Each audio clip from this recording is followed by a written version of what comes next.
This time I get to welcome three congregations.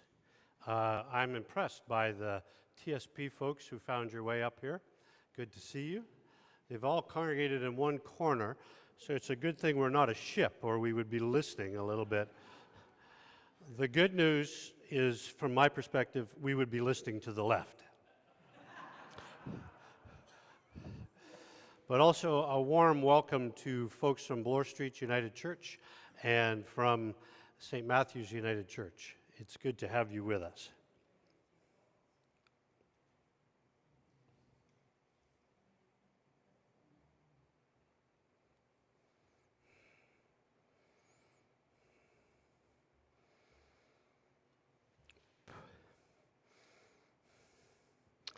I'm going to do my version of a Sherry DeNovo greeting and say, no matter where you come from, no matter how your faith configures itself or not, no matter what you have done to this point in your lives, no matter how you feel about yourself in the depths of your heart right at this point, no matter whom you love and how you love, you are welcome to this place.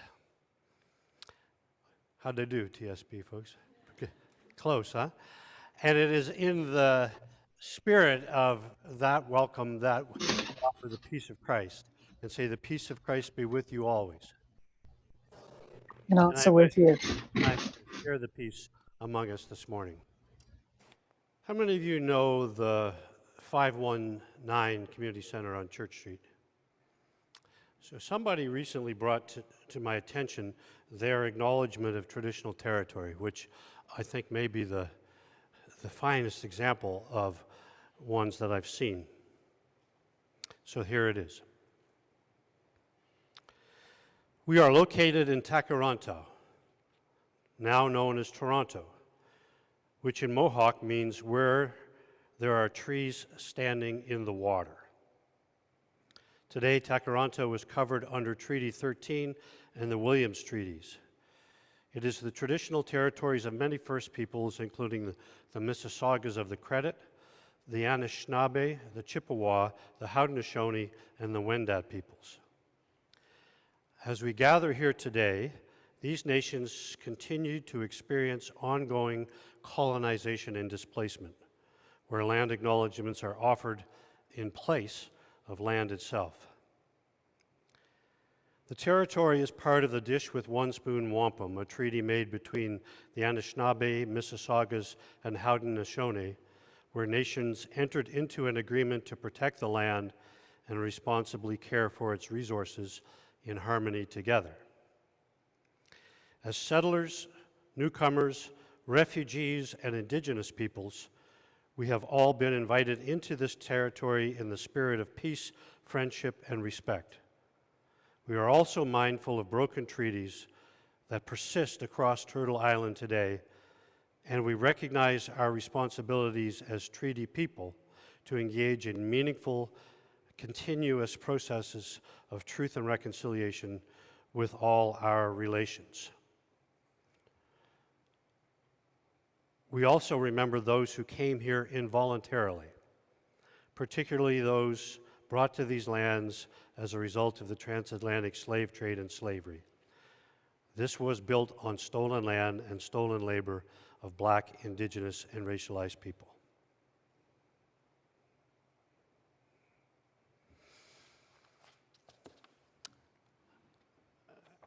Now we move to our call to worship, and I'm going to invite you to just notice that the screens are different. Look how those colors pop on those screens. Aren't they great? Amanda and Harold and some others did a great piece of work putting them together. I have one other thing I really like about them, which is they appear to be thinning, don't you think?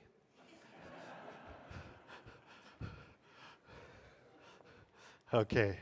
I invite you to stand as you're able and read responsively the call to worship with me.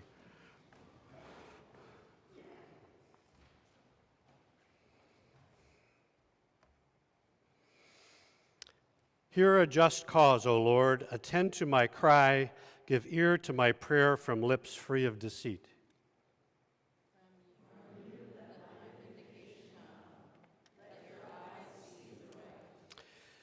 If you try my heart, if you visit me by night, if you test me, you will find no wickedness in me. My mouth does not transgress.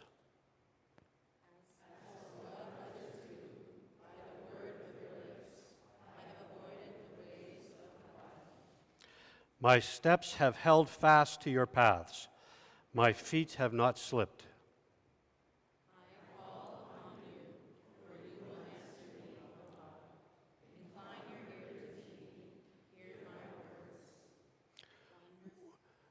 Wondrously show your steadfast love, O Savior, of those who seek refuge from their adversaries at your right hand.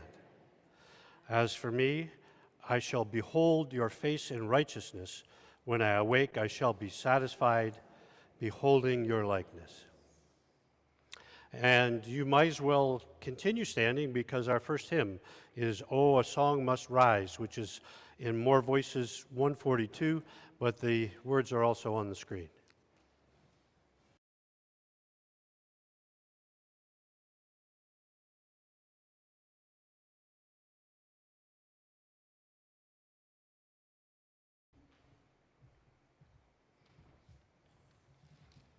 Still not sure why you picked this one, but this is a reading from Genesis chapter 28, verses 10 to 19. Jacob left Beersheba and went towards Haran. He came to a certain place and stayed there for the night, because the sun had set. Taking one of the stones of the place, he put it under his head and lay down in that place. And he dreamed that there was a ladder set up on the earth, the top of it reaching to heaven, and the angels of God were ascending and descending on it. And the Lord stood beside him and said, I am the Lord, the God of Abraham your father, and the God of Isaac. The land on which you lie I will give to you and to your offspring. And your offspring shall be like the dust of the earth, and you shall spread abroad to the west and to the east and to the north and to the south. And all the families of the earth shall be blessed in you and in your offspring. Know that I am with you and will keep you wherever you go, and will bring you back to this land. For I will not leave you until I have done what I have promised you. Then Jacob woke from his sleep and said, Surely the Lord is in this place, and I did not know it. And he was afraid and said, How awesome is this place! This is none other than the house of God, and this is the gate of heaven. So Jacob rose early in the morning, and he took the stone that he had put under his head, and he set it up for a pillar and poured oil on the top of it. He called that place Bethel, but the name of the city was Luz at the first. Thank you.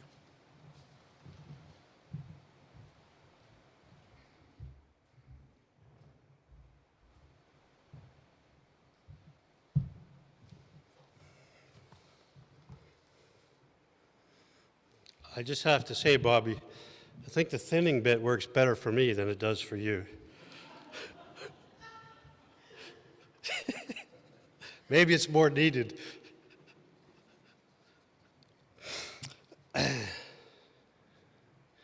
And we leap ahead 4 chapters in Genesis. That night, Jacob got up and took his 2 wives, his 2 maids, and the 11 children, and crossed the ford of Jabbok. He took them and sent them across the stream, and likewise everything that he had. Jacob was left alone, and a man wrestled with him until daybreak. When the man saw that he did not prevail against Jacob, he struck him on the hip socket, and Jacob's hip was put out of joint as he wrestled with him. Then he said, Let me go, for the day is breaking. But Jacob said, I will not let you go unless you bless me. So he said, "What is your name?" And he said, "Jacob." Then the man said, "You shall no longer be called Jacob, but Israel, for you have striven with God and with humans and have prevailed." Then Jacob asked him, "Please tell me your name." But he said, "Why is it that you ask my name?" And there he blessed him. So Jacob called the place Peniel, saying, "For I have seen God face to face, and yet my life is preserved." The sun rose upon him as he passed Peniel, limping because of his hip.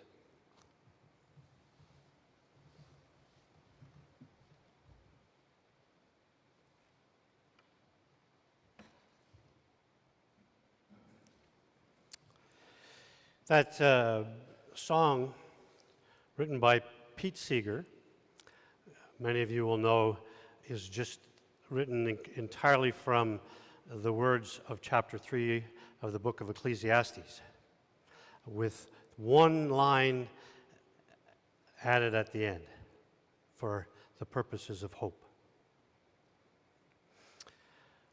And it captures a truth that we really would like to resist, doesn't it? Which is that there is a time for everything. There's a time for peace, and there's a time for war. There's a time for joy, and there's a time for grieving. There is a time when things become more orderly and our systems and structures of our society work better. And then there is a time where disorder, chaos comes forward and things start to break down. And it's easy during those times to believe that order will never come again. Reading the New York Times poll that says Donald Trump is running even with Joe Biden makes me feel like order will never come again.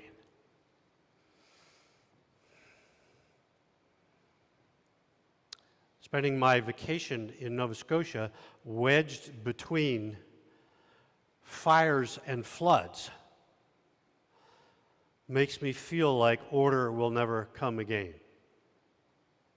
Driving along Hammonds Plains Road, which is a major road that goes along the edge of Halifax through a suburban area, and seeing where the fire leapt and burned down suburban houses to the foundations on both sides. And then knowing that 5 weeks later, in the nearest shopping mall to that very place, people were being taken out by boat because the water was rising so rapidly. Makes me feel like order will never come again. I turn sometimes to the words of Brian Sam, a theoretical quantum physicist, who says, somehow chaotic systems just give birth to order.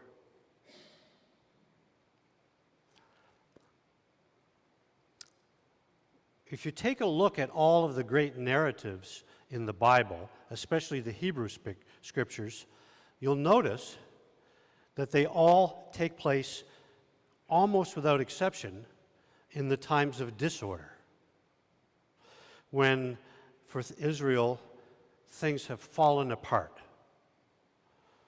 There's the exile, more than once, when Israel is conquered by foreign armies, empires, and the best and the brightest, the elite, the people who hold the systems together, are sent away on this terrible journey of exile. There's the great narrative of the Exodus, when the Israelites flee from Egypt after 400 years of captivity, and they go through this 40-year journey through the desert. And anybody who reads carefully through the books of Exodus realizes that this was not a well-planned point-by-point camping trip. They spent 40 years wandering over a territory back and forth, smaller than Nova Scotia, trying to find their way. The lectionary passages in this summer tell of a different series of journeys. And those are the journeys of the people we used to call the patriarchs, when religion was patriarchal. We used to tell the stories of Abraham, Isaac, and Jacob, forgetting that Sarah and Hagar are just as much a part of the story as Abraham, forgetting that Rebecca is just as much a part of the story as Isaac, forgetting that Rachel and Leah and Bilhah are just as much a part of the story as Jacob.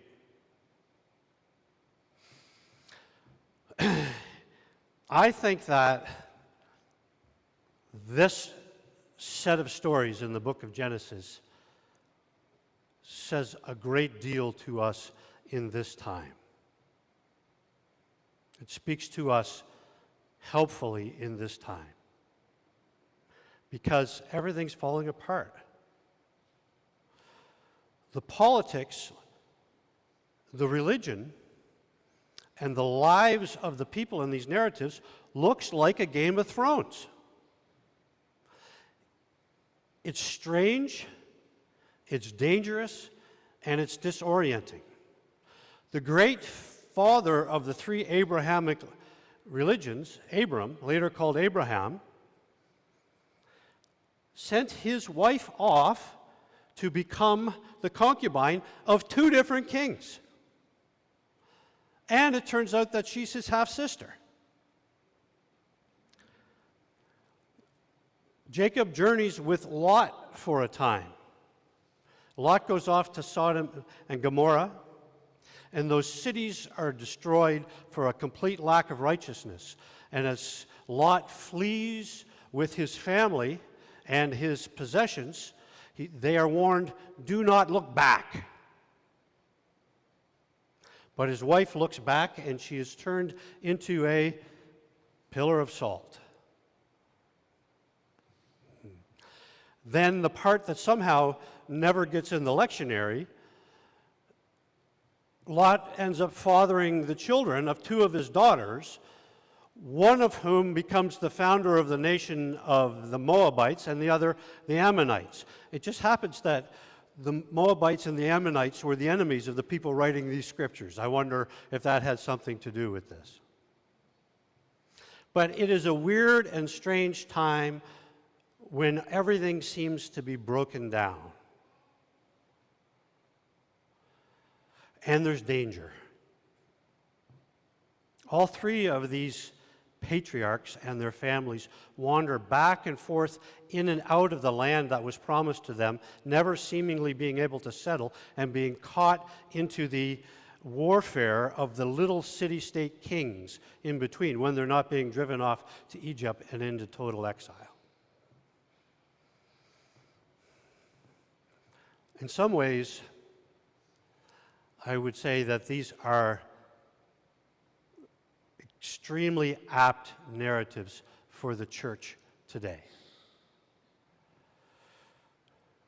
Because it is a time for the church that is weird and dangerous and disorienting. The discovery of hundreds of bodies buried outside residential schools is disorienting and dangerous. The exodus of younger generations from the church is disorienting and heartbreaking. One of the things, part of my time when I was away in Nova Scotia was study leave. And one of the things I did is dive into the demographics of the church, both nationally and globally in this time. Do you know that the epicenter of Christianity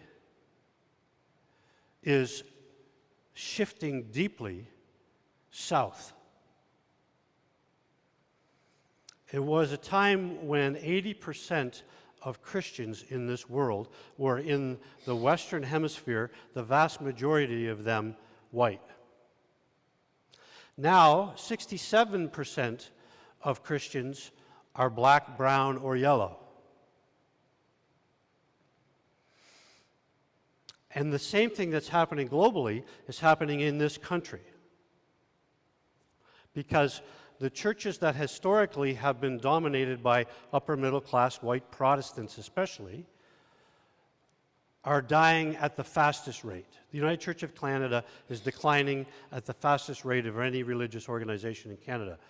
Now, part of that is because renewal within the church is largely happening through immigration.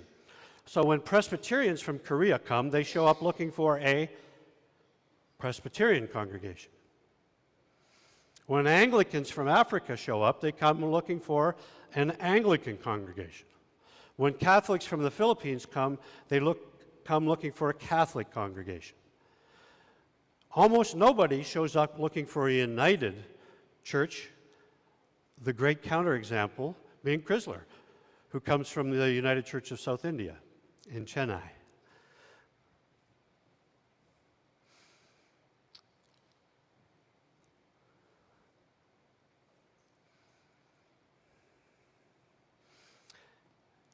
It is a time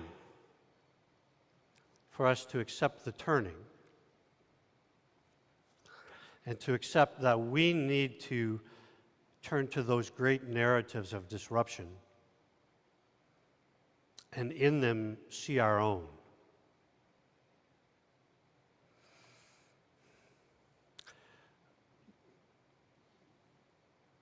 The second thing these narratives have to teach us is much, much more hopeful. And that is, in the midst of the disruption, God shows up over and over and over and over and over again. So much so that one comes to believe that God shows up this much because of the disruption. You know that great line by Leonard Cohen? I see some people nodding. Somebody say it. It's the crack that lets the light in. That's how the light gets in. This is tremendously good news for a disrupted people. God shows up to Abraham repeatedly in dreams. God even shows up in the dreams of Abimelech, who's one of those local kings that Abraham has to relate to in one of these many journeys through what comes to be called the Promised Land. God shows up for Isaac and Isaac's kin. And then God shows up repeatedly for Jacob in the stories that we read today. In one of these many journeys back and forth, Jacob finds himself on the land which is promised to the people of Israel. He's alone. He's wandering in the wilderness. Jacob is not a man without means. So what's he doing lying down with a stone on his head? By himself in this one. He's vulnerable. He's been cast out of his comfort. He's been cast out of his protective circle. And in that moment where he actually has to lie down at dusk out of exhaustion and rest his head on a rock, that's when he has his greatest vision. And he ascends Jacob's ladder. I thought of it too late. If I had thought about it, I would have got you two to do Stairway to Heaven by Led Zeppelin today instead of the Turn, Turn, Turn. Maybe next time. It's because he's alone and vulnerable, and it's because of the power of the place. The localized power of the divine. I see people nodding. I know there are people who have experienced the power of place, the localized power of the divine. And then Jacob encounters the divine in a man who wrestled with him all night long. Bobby and I used to wrestle all the time when we were roommates, and especially when we worked together at summer camp. One time we were wrestling, and we almost knocked down one of the staff accommodations. It was done with such force. Good thing we didn't do it all night, and I don't remember you ever blessing me, but maybe your being here today is offering that blessing. And he walks away with a dislocated hip, more dislocation, wounded, but knowing his future. So what does this have to teach us? Besides the great assurance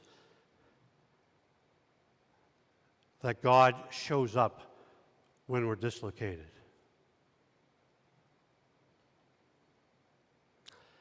If you read these narratives carefully, their arrival at their destination,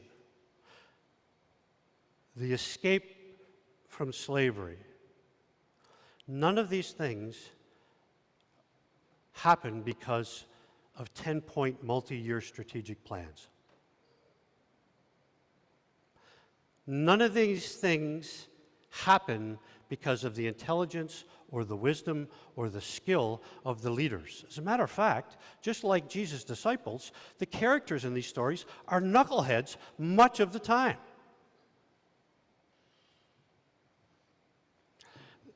Now, it is true that the cunning of these guys and gals, the cunning is part of their power. But the way forward always comes through revelation. A flash of insight in a strange moment. A flash of insight when you're vulnerable and needy as an individual or a community. In a dream. In the wrestling of a stranger. With a stranger, I mean. In prayer, when you've wandered onto what the Irish call a thin place. Now, the flip side of that is what I believe is the single greatest threat to the church today. The threat is what Parker Palmer calls functional atheism. The belief that our strategic plans are what's going to save us. The belief that our management of our money and our building is what's going to save us. The belief that our intelligence, our skill as leaders, the insight of our preachers is what's going to save us. It's too chaotic a time. If this progressively weird church is going to be saved, it's going to be saved through revelation. And revelation in these stories happens predominantly in two ways. The first is through spiritual practice, paying attention to our dreams. Bloor Street United Church is actually hosting and sponsoring a dream workshop. It's been on the Thursday newsletter for weeks. Spiritual practice. Going out and accepting the hospitality of the other and listening deeply. Spiritual practice. Prayer. Spiritual practice. Going to those places in nature that hold power. It's moments of revelation there, plus the second thing, which is the encounter with the other. Do you know how this whole journey begins? Abram and Sarah are sitting at the Oaks of Mamre when three total strangers show up and tell them that God has blessed them and will give a whole land to them, and that even though he's almost 100 and she's 80, they're going to have a baby, and they're going to go on a great journey. It's the encounter with the others, the man who wrestled with Jacob, with Abimelech who takes them in, that saves them. Now here is the key point for the United Church of the last 50 years. Because when we encounter the other in the United Church, for most of the last several decades, we think our job is to help them, because they're less fortunate than us. When we encounter Indigenous people, we think our job is to help them, to create programs that make their lives better. When we encounter marginalized and racialized people of other kinds, we think our job is to help them from a place of privilege and security. And maybe it was our job 50 years ago, but what all of those groups have in common now is a rejection of that kind of encounter. And what does the biblical encounter say happens through a deep encounter with the other, such that God is revealed? We're the ones who are changed. We change. And it changes everything.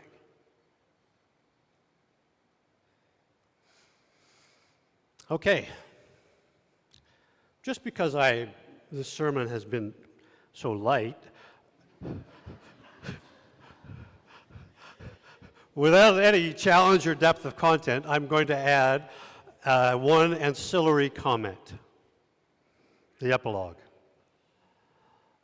is that there's not one ladder anymore. There was a time when the United Church of Canada was homogeneous. You could go to any church. It could be rich, it could be poor, it could be rural, it could be urban. There'd be little differences, but you would recognize the hymns, you would recognize the format of worship, you would know what it meant in the announcements when they said the UCW was gathering in the parlor afterwards with their cherry and cheese sandwiches. It was homogeneous to a great extent. And in this time of disruption, we can't be. We need TSP to climb its own ladder and look at the field of the divine up there. We need St. Matthew's to climb its own ladder. We need Bloor Street to climb its own ladder. We may find friendship with each other up there, but we need Carmenville United Church and the Indigenous Church at Grand Bend and the Roman Catholic Church in Boston to climb their own ladders and see what they see, and they will give birth to the new phase of Christianity, which will be much more diverse, much more heterogeneous, much more risky, and much more vital.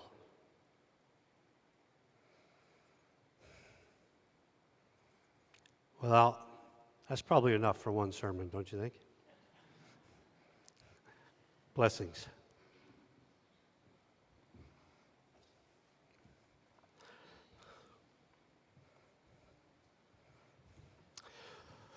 We're not going to take up the offering as you folks do at TSP, but I will point out that there are offering plates at the back of the church into which you can drop your envelopes.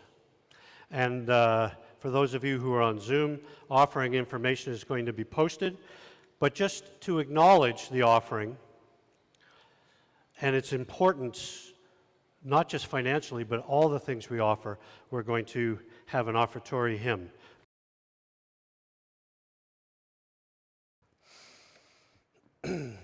Well, friends, next week, I promise the sermon will be shorter and lighter, and probably the service too.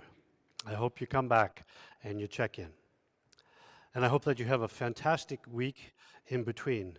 But whichever way you go, go with this blessing. May God bless you and keep you. May she make her face to shine upon you and be gracious to you. May they lift up their countenance before you and give you peace. Go in peace. Amen.